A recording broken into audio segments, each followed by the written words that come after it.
Kali ini kita akan mulai mempelajari bab pertama dari tahun kelas kalian yang baru, yaitu tahun kelas 9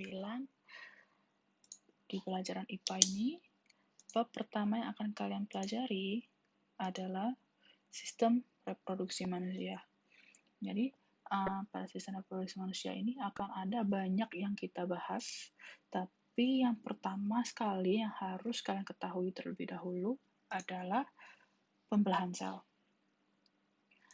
Oke, jadi pada pembelahan sel ada pertanyaan-pertanyaan yang harus kalian renungkan terlebih dahulu. Yaitu yang pertama adalah terbuat dari apakah manusia? Kalian, kita semua itu terbuat dari apa? Silakan kalian tanyakan di diri kalian sendiri, apakah kalian sudah membayangkan sebenarnya manusia itu terbuat dari apa berdasarkan sains atau ilmu pengetahuan? Jadi, manusia itu terbuat dari benda ini. Apa kalian tahu itu apa? Selamat bagi yang sudah tahu atau sudah bisa menjawab kalau ini adalah sel. Nah, fun fact-nya, manusia itu awalnya terdiri hanya dari satu sel saja.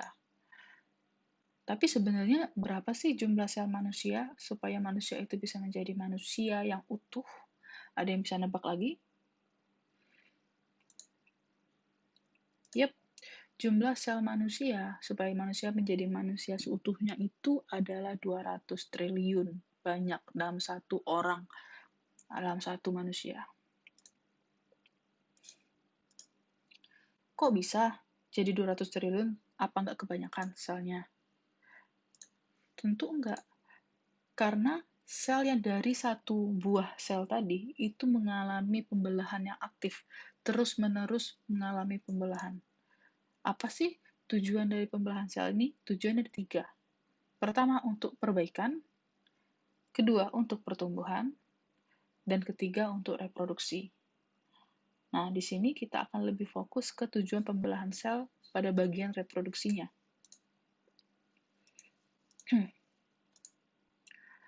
Reproduksi pada makhluk hidup terjadi salah satunya dengan cara seksual atau kawin, dan diperlukan sel kelamin untuk membentuk individu baru. Sel kelaminnya ada 2, sel kelamin jantan dan sel kelamin betina. Tidak ada yang di tengah-tengah ya. Jadi sel kelamin betina dan sel kelamin jantan yang melakukan reproduksi secara seksual atau kawin akan bisa menghasilkan individu baru atau anakan. Nah, proses pembentukan sel kelamin ini dilakukan dengan cara membelah atau pembelahan sel. Pembelahan sel itu dibagi 2. Pertama adalah mitosis, yang kedua adalah meiosis. Namanya mirip-mirip, tapi jelas ini berbeda. Pada mitosis, sel apa sih yang dibelah? Sel yang dibelah pada sel mitosis adalah sel tubuh. Contoh, sel kulit kalian, sel perut, sel paru-paru, sel jantung, sel-sel organ dalam yang lain-lain. Itu dibelah melalui proses mitosis. Kalau proses meiosis, hanya sel kelamin saja, yaitu sel jantan atau sel betina. Tidak ada yang punya dua-duanya ya.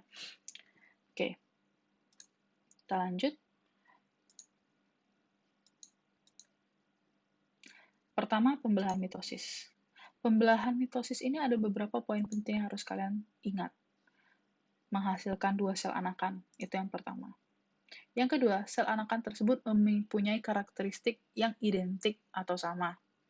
Contoh, maksudnya karakteristik yang identik gimana sih? Kan tadi contoh pembelahan mitosis itu adalah pembelahan sel kulit. Nah, kalau misalnya orang tuanya memang kulitnya berwarna misalnya sawo matang, maka anaknya juga nggak mungkin dong jadi anak kayak anak bule kulitnya. Jadi, karena karakteristik yang dihasilkan identik, maka kurang lebih anaknya juga akan menghasilkan kulit yang sama dengan orang tuanya.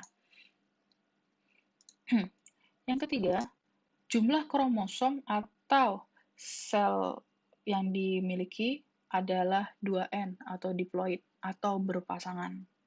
Untuk lebih jelasnya nanti kita akan melihat gambarnya secara langsung. Fasenya seperti ini. Nah, kalau kalian lihat di awal, pada fase ini ada 4 fase ya pada mitosis: profase, metafase, anafase, dan telofase.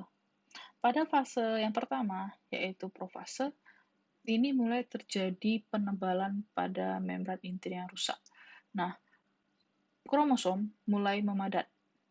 Benang-benang ini yang ungu-ungu ini, seperti ulat ini ada namanya benang kromatid yang akan memadat menjadi kromosom. Setelah padat, menebal, mereka lanjut ke metafase. Di metafase ini mereka berjejer di tengah, seperti ini, kromosom-kromosomnya berjejer pada bidang pembelahan di tengah, dan pada anafase terjadi penarikan kedua kutub kanan dan kiri ini, kromosomnya ditarik ke sisi kiri dan kanan, dan fase terakhir, telofase, yaitu membran intinya mulai menyatu lagi. Tadi kan awal itu rusak, terus kemudian dia mulai menyatu lagi, dan jadilah sel anakan yang dikehendaki, gitu ya. Jadi, fase mitosis cukup berakhir sampai 4 fase ini saja. Profase, metafase, anafase, dan telofase. Kalau mau cepat itu cara hafalnya pakai PMAT. P-M-A-T, PMAT, profase, metafase, anafase, dan telofase. Lanjut, kita ke fase pembelahan meiosis. Oh ya, sebentar. Ini ada animasinya ya. Mitosis.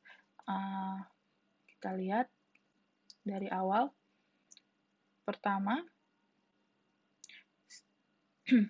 fasenya adalah P, profase. Profase dia menebal terlebih dahulu, lalu dia metafase, dia di tengah-tengah, lalu kemudian dia anafase, dia memisah kedua kutub, dan telofase kemudian dia menyatu lagi membrannya, menjadi membran yang baru. Dan sitokinesis ini tidak disebutkan, tapi ini terjadi pemisahan selnya menjadi dua, gitu ya. Lanjut. Sekarang kita ke meiosis. Meiosis tadi dibilang beda sama mitosis karena dia hanya melakukan pembelahan terhadap sel kelamin jantan atau sel kelamin betina. Jadi poin penting dari pembelahan meiosis, dia menghasilkan 4 sel anakan yang masing-masing sel anakannya hanya memiliki separuh dari jumlah kromosom sel induk. Yang kedua, jumlah kromosom pada sel anakan adalah N atau haploid. Kalau tadi mitosis dia 2N ya, diploid. Yang tiga, meiosis disebut juga pembelahan reduksi.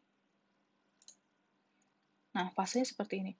Fase pada meiosis itu namanya sama dengan mitosis, sama-sama PMAT, profase, metafase, anafase, telofase. Cuma dia ada angka 1 dan 2. Jadi pada meiosis dia ada profase 1, ada metafase 1, anafase 1, telofase 1, lalu nanti ada profase 2, metafase 2, dan seterusnya. Jadi, apa sih yang berbeda? Kan namanya sama. Nah, dilihat di sini, kalau tadi pada mitosis gambarnya itu hanya satu kromosom saja. Sedangkan pada meiosis, kromosomnya berpasangan. Lihat, ini ada biru, ada merah. Mereka melakukan penebalan secara berpasangan. Lalu kemudian mereka bersilangan. Ketika bersilangan ini ngapain sih mereka? Kenapa selnya melakukan persilangan dan harus berpasang-pasangan? Karena ketika berpasangan ini mereka melakukan pertukaran sifat selnya, gitu ya. Lalu pada metafase mereka sama, seperti mitosis, mereka berjejer di tengah, hanya kalau tadi mitosis itu dia sendirian, kalau meiosis ini dia juga punya pasangan.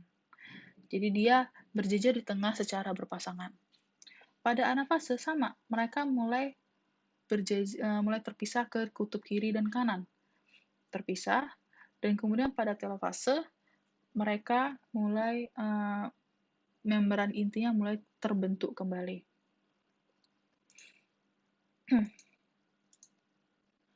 Nah, kita lanjut pada fase profase 2, tidak berakhir di situ saja. Pada profase 2, maka membran intinya rusak lagi, kemudian mereka berjejer lagi, ketika berjejer mereka terpisah lagi, lalu kemudian mereka menyatu lagi membran intinya.